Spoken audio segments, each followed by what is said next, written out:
Some days you just don't feel like doing it. After you've got done from a whole day's worth of work, you've spoken to a whole life's worth of people, and you've entered your safe space, and you gotta remember you still have to remind the people, show up for people across the world, just to remind them of the good parts of life, of what Jesus can do, of this and that. You just don't feel like doing it. And in these moments, you remember that you're doing it because this is bigger than you. Like I say all the time, to just do it, because the only way that you can achieve something truly great if it's bigger than you. Because at some point you do get to your goal. You do get to your dream. And once you get to fulfilling you, do you stop? The dream can only get so big because you can only conceive as much. If your dream is to get to the top of Mount Everest, that is because Mount Everest is the biggest mountain you can conceive. But who knows? We could discover another mountain 2 times bigger than Mount Everest. So that goes to say that doing things bigger than you is the only way you're going to achieve great things. To note on that, who you're doing these bigger things for. Is it family? Is it friends? Is it associates, coworkers? It doesn't matter who the particular person is. It's just that they have to be special to you. They have to make your day shine a little bit brighter. You know, the inconveniences they might bring upon your life is worth it because of simply who they are. Um, they are not degenerating you. They are filling you with the love and energy that you need. And on the flip side of that, anybody who's in your life, anybody, it doesn't matter, your mom, your dad, people who you were born into this planet with, you should be special to them. And if you are not special to them, they do not love you. See, the word love in itself is a special bond, a covenant between two people, whether outside of marriage and marriage. So for somebody to claim to be a friend, that's where it's very dangerous to call people friends. If you do not truly understand what a friend is, you have to walk in front of your ego. You act like a friend, so you call them a friend. You act like a boyfriend or girlfriend, so you call them a boyfriend or girlfriend. You act like my family, so I call you family. You understand?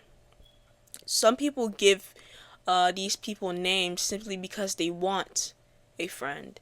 They want a boyfriend. They want these associates in their life. And wanting is a detriment because some things that you want could be very dangerous for you. A lot of y'all know, y'all ask for something from God and He doesn't give it to you. And it may be months, weeks, years later, you realize, thank God that I did not get what I asked. Thank God that I never dated that person that I really wanted. Thank God this didn't go through, because if it did, who knows where I would have been.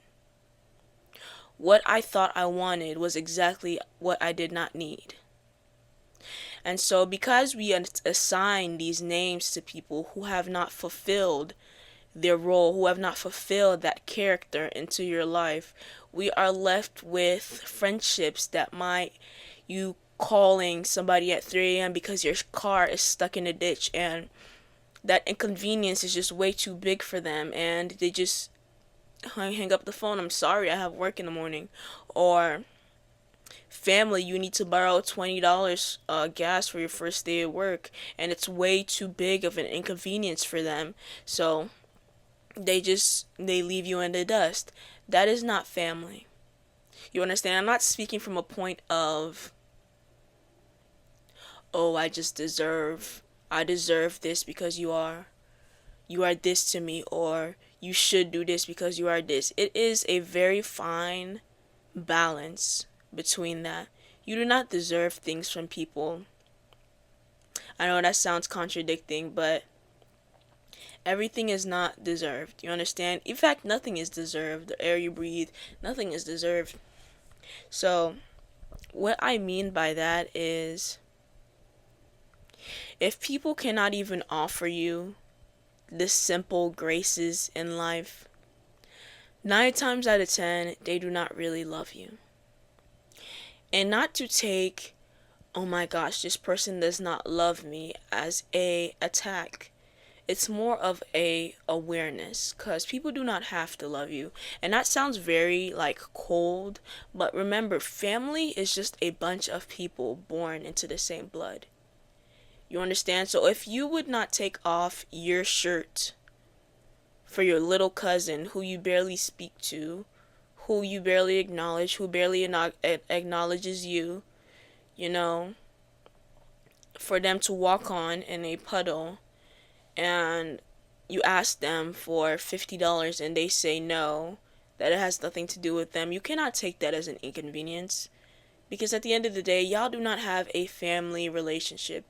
You are just biologically blood. And a lot of people take that biologically blood aspect and expand it, throwing into their heart, their feelings. Most of the people in our life are born alone. And most of the time we will die alone. You know, it takes a very special bond that is built off work. It's built off dedication to have a secure family unit. A lot of families fall apart, go their own separate ways because they are standing on this aspect of, oh, because we have the same blood type, we have the same genetics, that we are tied together for some reason. But it's not really the blood that ties the people, it's the character, it's the relationship. You understand? So if you are not special to somebody with the same blood type as you, that is not your family. Y'all just look alike. Spirit. Family is a spirit. Being said, so why would you want to associate yourself with anybody who is not special to you? Think about that for a second.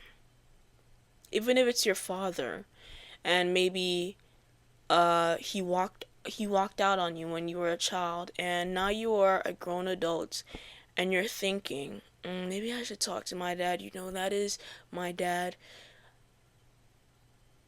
Why would you want to associate yourself with somebody that is not special to you, or you're not special to them? That is the beauty in life, surrounding yourself around people you're special to. And I'm not saying hold a grudge. That is not a way to live life. I'm not saying hold hate. That is a horrible thing to do to yourself. Forgiveness does not equal access.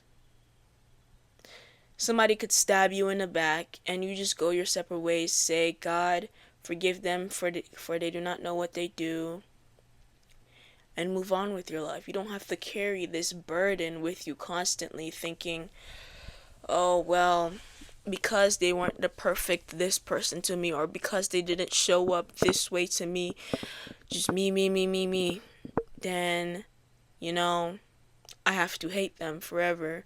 Humans are humans. They amount to the things that they want to amount to, and you just have to try your best daily. And with God, that is why having God in your life is so important, because you can be completely alone.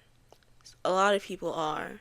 They might surround themselves around people same blood, you know, people who wouldn't even give them 20 if they asked, and take nice pictures on Instagram, but truly they feel alone sometimes. And I feel like that's where depression kicks in, because you are alone, but you think that this dynamic of people around you is life, when it isn't. You're just around people. It's like being in school and you're wondering why you feel so alone when you have your first period, your second period friends, your third period friends, where if you asked them for $50, they would not give it to you, because those are not your friends. You're like coworkers. And that's why you feel alone. You have to build these type of bonds, or have people also be special to you as the way that you are special to them. That's what I'm saying.